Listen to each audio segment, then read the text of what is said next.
My parents cut me off years ago. Now, they're trying to reconnect, and it's worse than ever. Living in my parents' house felt like walking on eggshells every single day. Growing up, I quickly learned that every little thing I did was under a microscope. My dad, the man had this weird obsession with control. He'd tell me what to wear, where to go, and who I could talk to, and he didn't care how ridiculous his rules sounded. If he decided something was bad, it was bad, and I'd better go along with it unless I wanted a huge argument. Or worse, punishment. Now my mom, she's a whole other story. She wasn't exactly evil like him, but she might as well have been because she never stood up for me. Not once.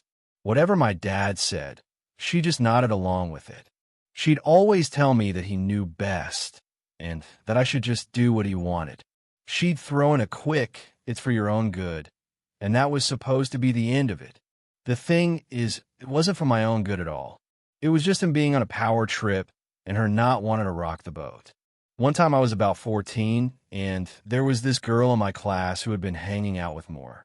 We talked during lunch, walked to classes together, normal friendship stuff. Well, my dad caught wind of it and somehow twisted it in his head to mean I was dating her or planning to date her or whatever other crazy ideas he had. So he sat me down with that serious look he always had and started in with all this nonsense about how I'd better not be messing around. When I tried to explain that we were just friends, he got even angrier, saying he knew exactly what kids my age were up to. Honestly, I was scared. He went on, saying that if I even thought about having a relationship, he'd make sure I regretted it. It was more than just yelling, though. He was dead serious. I didn't feel like I could even defend myself, so I just sat there, silent, waiting for him to finish. And then, right on cue, my mom came in, not to calm him down, but to add to the shame. She looked me up and down and told me that I was too young to be acting that way, and that I was bringing shame to the family. Yeah, shame for having a friend. That was the kind of twisted logic I was dealing with. That incident was a turning point for me. I remember going to my room afterward, trying to hold it together, and thinking, I gotta get out of here someday. That's when I started counting down the years until I could legally leave, counting every birthday and milestone as one step closer to freedom. It wasn't like I was just a kid getting grounded or being told to do my chores. This was actual intimidation and control. They were so obsessed with keeping me in line that I felt like I had zero say over my own life. Another thing with my dad was how he acted like he was some kind of detective, always watching. He'd randomly go through my stuff, looking for any hint that I was breaking his rules. I couldn't even leave a school notebook out without him going through it, pretending he was just checking my work. And if he found something he didn't like, well, that was a whole other lecture waiting for me. He even had a rule that I couldn't go to any friend's house ever, because in his words, people can't be trusted. But he could have friends over whenever he felt like it. His friends would come by, drink coffee in the kitchen, and they'd all sit around talking like they owned the place. Meanwhile, if I even asked to go hang out at the mall with my friends, it was too dangerous. I'd be tempted to do something wrong. Like, how paranoid do you have to be to think a kid going to the mall is asking for trouble? Going to a simple event, like a friend's birthday party? Forget about it. My classmates would talk about the parties they went to, and I'd have to make up some excuse about why I couldn't go. I couldn't tell them my dad had some ironclad rule about not letting me leave the house for social events. I wasn't even allowed to go to school functions like the dance or sports games. Everyone thought I was just the weird kid who didn't go out, but they had no idea that it was because my dad was running some kind of control experiment on me. My mom, she'd just say, "You know how your dad is?" As if that explained everything. To her, his rules were law, and it was my job to follow them, no questions asked.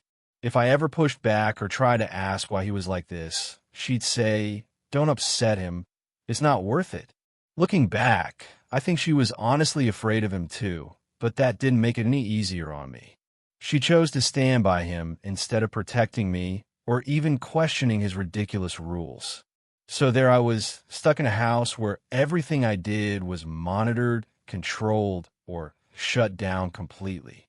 At school, I'd see other kids getting excited about growing up, getting their first phones, going to sleepovers, stuff like that. For me, none of that was allowed. If I even brought up wanting a phone, my dad would go on this whole rant about how I didn't need one, and if I was meant to have one, he'd let me know. He seriously saw my independence as a threat. I can't even explain how isolating it felt. I was the only one I knew who couldn't even go out after school without getting questioned like I'd committed a crime. Sometimes I'd stay late at school just to get a bit of peace, telling my parents it was for extra study so I wouldn't get in trouble. I remember feeling a weird mix of relief and dread, knowing I'd have to go back home and deal with whatever new rule my dad had cooked up that day. It was like living in a prison where the guards were my own parents, and there was no escape. By the time I was a few years away from turning 18, I'd had enough. I knew that, as soon as I was legally allowed to make my own decisions, I'd be out of there, no looking back. I kept my head down, didn't argue, just did what I had to do to avoid more conflict. In my mind, I was already counting down the months, the weeks, waiting for the day I could walk out without their permission. I wasn't just looking for a way out, I was preparing for it. I'd watch how other people handle things, took mental notes on how to deal with life, so I'd be ready. My dad had made it clear he wasn't going to help me with anything, so I was on my own, and I had to figure it all out myself.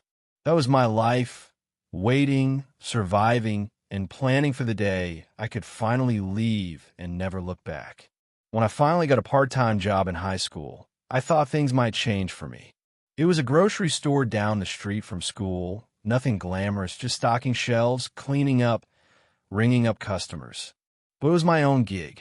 The manager seemed decent, the hours worked around my school schedule, and I was excited.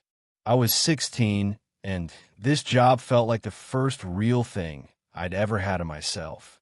The idea of making my own money, something I could actually control, was the only freedom I'd had in years. But of course, the second my dad found out, that freedom got yanked away before I even got my first paycheck.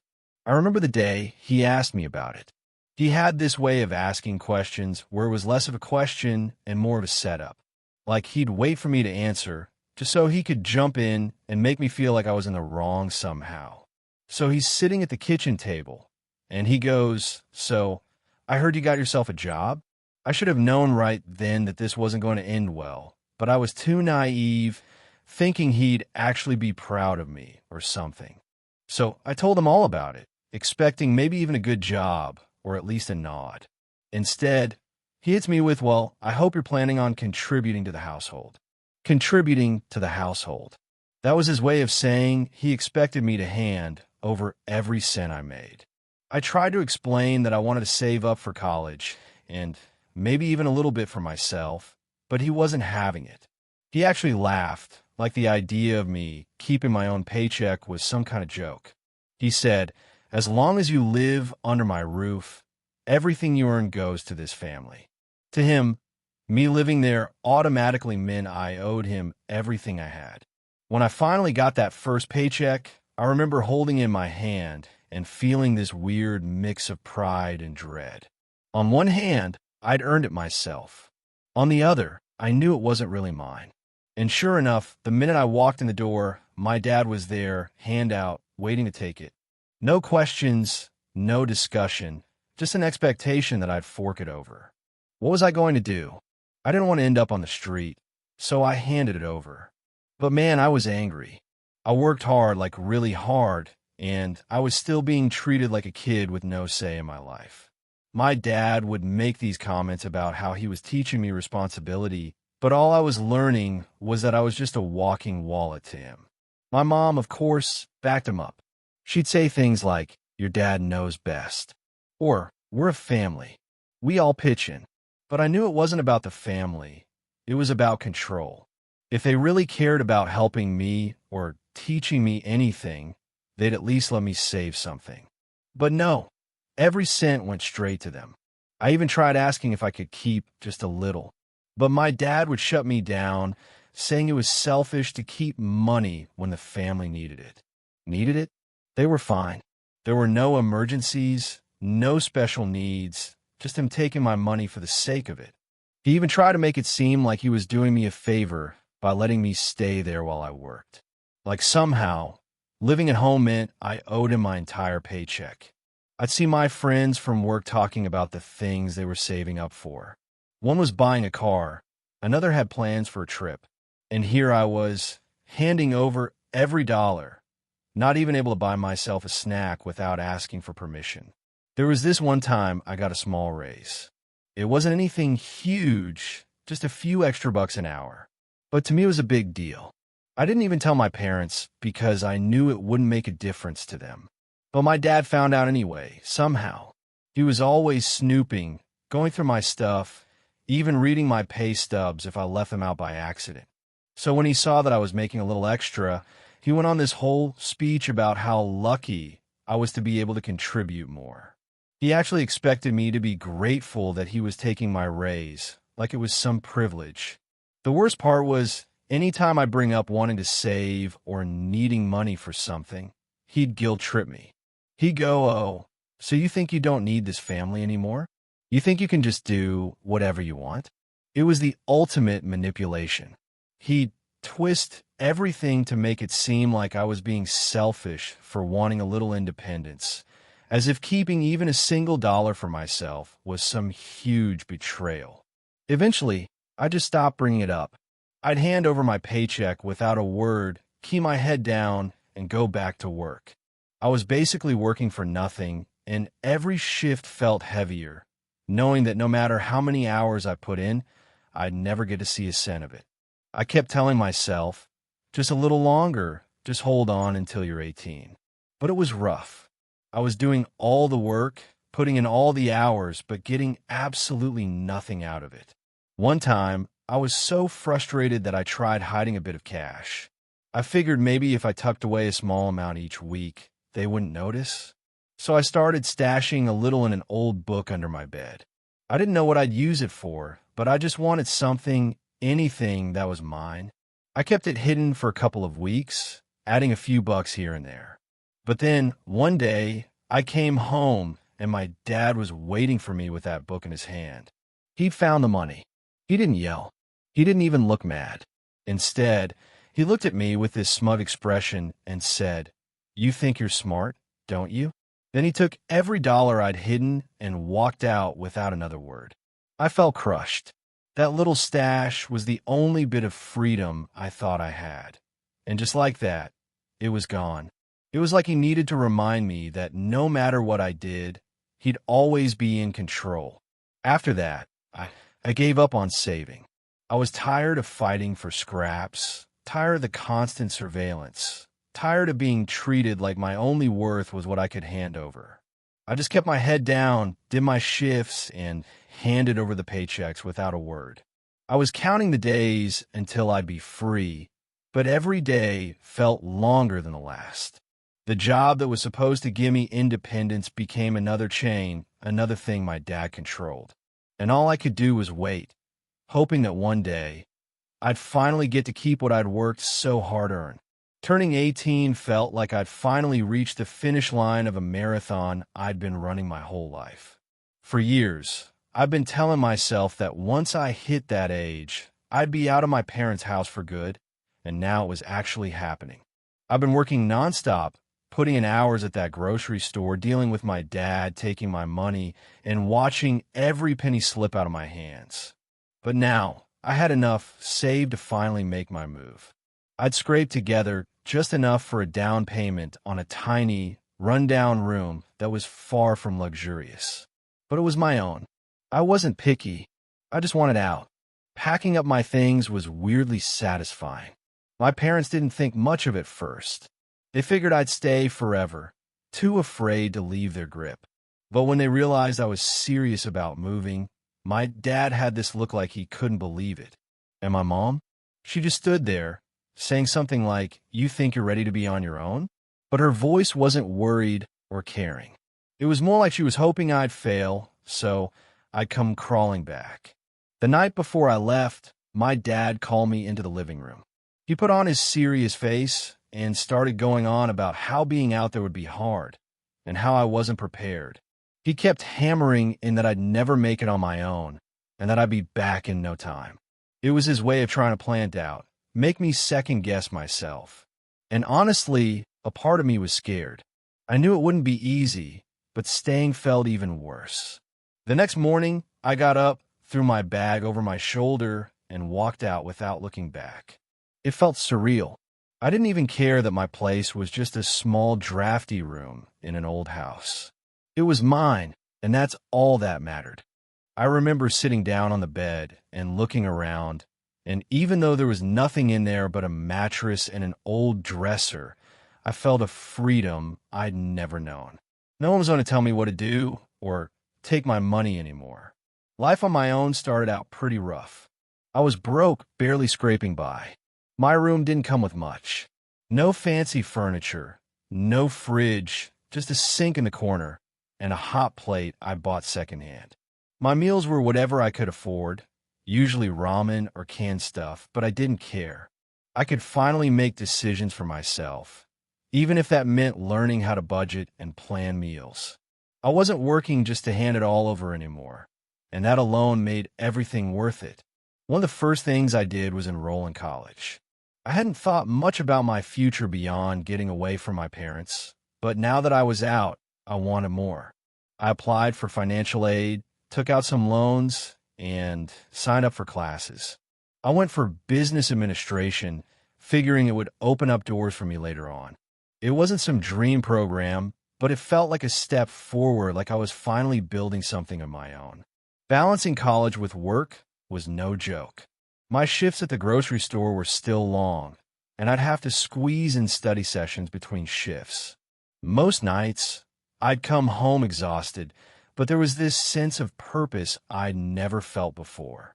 I wasn't just existing or surviving under someone else's control.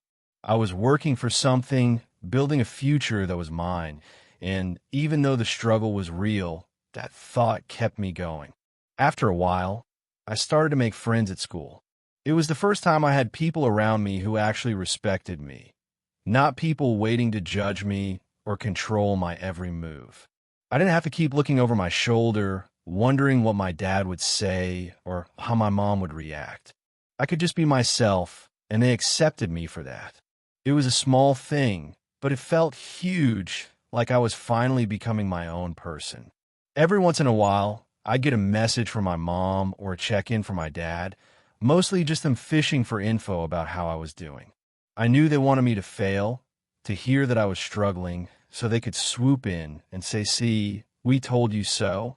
But I kept it vague, didn't give them the satisfaction of knowing anything about my life. I wasn't about to give them any ammo to use against me. Eventually, I got a job waiting tables at a nicer place, and the pay was better. I left the grocery store and threw myself into balancing my new job with college. The restaurant job was exhausting, but also kind of rewarding. I was picking up skills, learning how to handle different kinds of people, and saving up a little bit more each month. For the first time, I could actually think about things like upgrading my room or buying decent clothes without feeling like I was about to lose everything. It was slow progress, but it felt good. My routine was intense, classes in the morning, work in the afternoon, and studying late into the night. There were nights I'd crash in a bed, barely able to keep my eyes open, but it felt like I was finally living. I didn't have anyone telling me what to do, and I was free to mess up, learn from it, and grow. I'd never had that freedom before, and I wasn't about to take it for granted. One day, after saving for months, I was able to move into a slightly better place. It was still nothing fancy, just a small studio, but it had a real kitchen, a bathroom, and enough space to fit a couch and a small table. When I moved in, it was like this weight lifted off my shoulders. I'd done this all by myself, and it was proof that I didn't need my parents' help or permission to survive.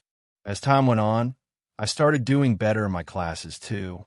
Without all the stress from my home life, I could actually focus and my grades were decent. I never thought of myself as particularly smart, but I was determined, and that was enough to keep me going. I found myself actually enjoying some of the subjects like marketing and management. It was like my whole life had been on pause, and now I was finally pressing play. I go back to my tiny studio after a long day and feel proud, knowing I was making it on my own terms. It was far from easy, but I was living a life that was mine. No one was telling me where to go or what to do, and every little victory, like acing a test or saving up for a new piece of furniture, felt like a win. It was the life I'd dreamed about all those years, and I was finally living it. So yeah, it was tough. Money was tight, and I was always exhausted, but I'd take that any day over living in my parents' house again. Getting out and finally finding myself felt like escaping a prison I've been locked in my whole life. And for the first time, I felt like I could actually be happy. Things were finally starting to come together for me. I had my own place, I was doing all right at school, and I was making enough to keep myself afloat. My life felt like it was finally mine, and every little success reminded me that getting out of my parents' house was the best decision I'd ever made. I was done with them, or so I thought. One day, after a long shift, I came home to find a small package sitting outside my door.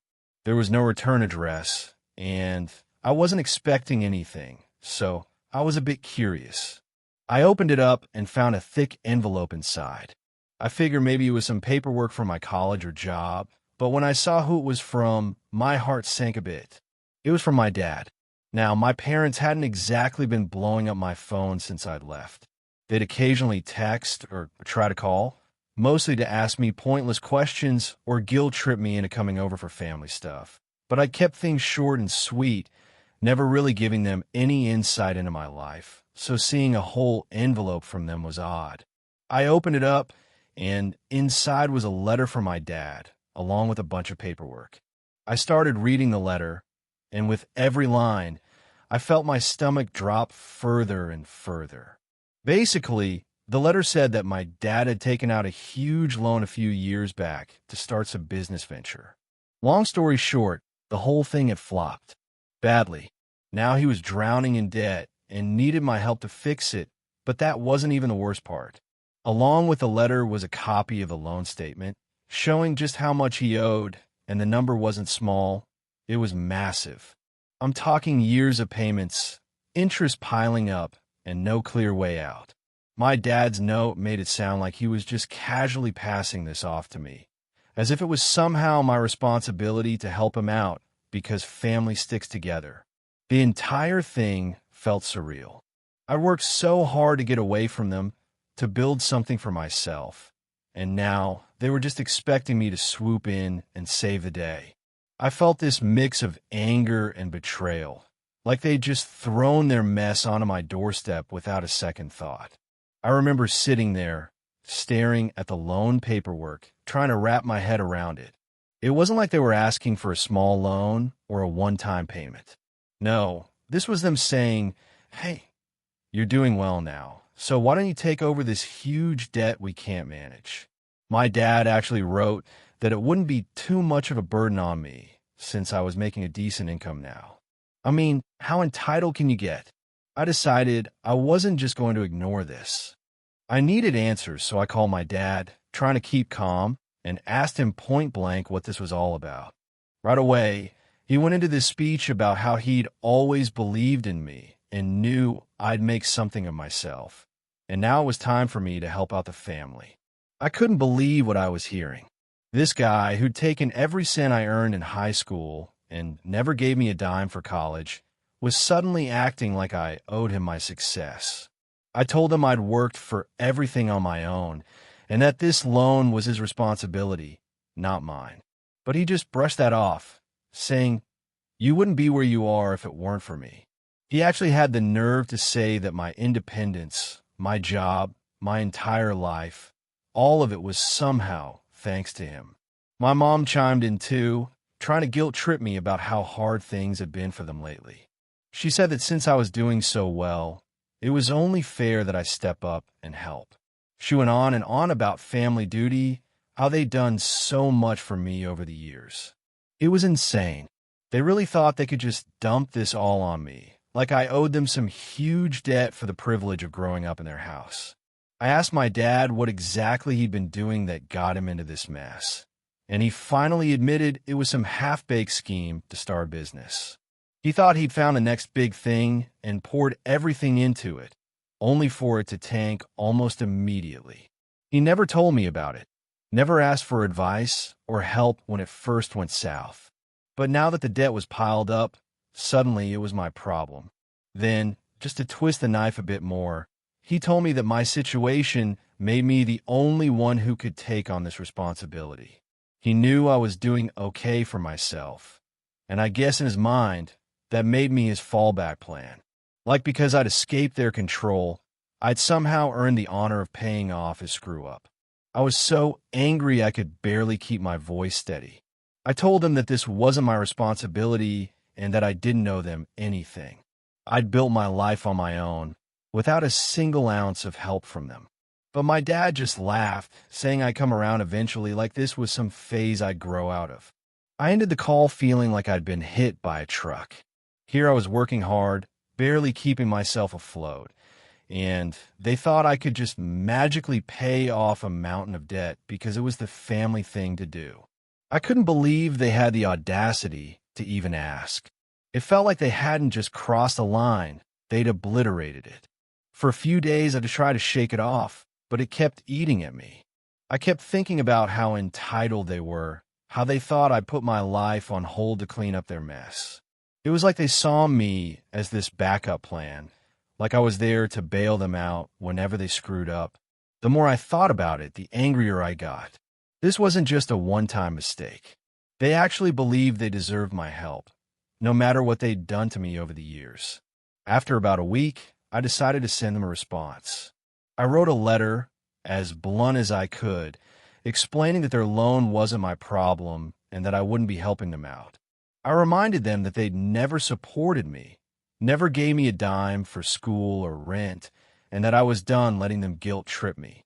I made it clear that this was the last time I'd entertained their requests for money, and that they'd have to figure out their own way out of this mess. The day they got the letter, my dad called me up furious.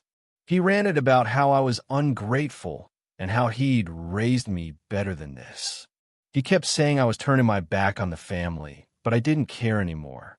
I'd done enough, put up with enough, and I wasn't going to let them drag me down with them. Hanging up that call felt like ripping off a Band-Aid. I was done with their guilt trips, their manipulation, and their entitlement. For once, I was putting myself first, and it felt damn good. After that last call, I knew it was over. I didn't need any more guilt trips or manipulative family talks from them. It was time to cut them off for good. I had held out for years, hoping for maybe a shred of support or acknowledgement, but this whole loan fiasco made it clear. They only saw me as some backup plan, someone they could use when things went sideways. I wasn't a person to them. I was just a bank with a pulse. For the next few weeks, I kept my phone on silent and let their messages pile up. They'd call, leave voicemails, text, sometimes both of them, sometimes just my mom, trying to reason with me. Each message was the reminders of family obligations and warnings that I'd regret it if I didn't step up. My dad would say stuff like, family is all we've got, and we raised you better than this. It was like they were reading from some script, as if repeating the same phrases would somehow make me give in. At first, I'd get this gut reaction every time I saw one of their messages pop up, like a spike of guilt or anger. Years of conditioning, I guess. But after a while, the messages just turned into background noise. I'd see them, ignore them, and go about my day. It was weirdly freeing. For once, I wasn't feeling obligated to respond or explain myself. I was finally learning how to not care. But of course, they didn't let up. My dad escalated like I knew he would. He left me a voicemail saying he'd be forced to take drastic measures if I didn't answer. I deleted it. Then he tried sending a letter, saying that he'd reach out to my friends or people at work if he had to. That one got under my skin a bit, but I reminded myself it was just more of his scare tactics. He was bluffing, trying to mess with me like he always had. It wasn't just the direct messages, either. My mom started pulling the worried mother act, reaching out to my siblings to ask them if they'd heard from me, saying she was worried sick. They knew the drill, though. My brother, who'd been fed up with them for years, was the first to call me up and tell me to ignore her. He said, "She's only worried now because she can't control you." That pretty much summed it up. My parents were never worried about me, just about what I could do for them. After a while, I realized the only way to truly get rid of their influence was to make it official. So I filed for a restraining order. I didn't want to do it, but it felt like the only way to get them to back off permanently. I'd saved every single one of their guilt-trippy messages and threats, and it was more than enough to get the order approved. When I got the notification, it was like this huge weight had been lifted. They couldn't just invade my life whenever they felt like it anymore. The fallout was interesting. My dad was furious, of course. The last message I got from him was him calling me ungrateful and saying I was turning my back on my own family. But I'd heard it all before. By this point, their words didn't hold any power over me. I'd spent my whole life being controlled, and now I was finally free of it. Going no contact was weird at first. I'd grown up so used to them constantly in my ear, constantly telling me what I could or couldn't do, that silence felt strange. But it was also the most peaceful silence I'd ever felt. For the first time, I wasn't living with that constant knot of anxiety in my stomach, waiting for the next shoe to drop, the next lecture, the next demand. I could actually focus on my own life without their shadow hanging over me. Little by little, I started finding more of myself, too. Without my parents' constant interference, I could finally make my own choices without feeling guilty or second-guessing everything. I started putting energy into things that actually mattered to me, like my classes, my job, and just building a life that was actually mine. The freedom felt strange at first, almost like it was something I didn't quite know how to use. But day by day, I started to feel like a real person, not just some tool or resource for my parents to use. Of course, going no contact wasn't something everyone understood. I had friends who thought I was taking things too far, or who didn't quite get why I couldn't just make peace with my parents. They'd say things like, "But they're your family," or maybe they didn't mean it like that. I'd just nod and let them talk because they didn't know the half of it. Most people had no idea what it was like to live under a dictatorship disguised as a family, where every part of your life was up for grabs if it benefited them. Once, I even had a coworker tell me to just forgive and forget. I remember just looking at him, thinking, if only you knew.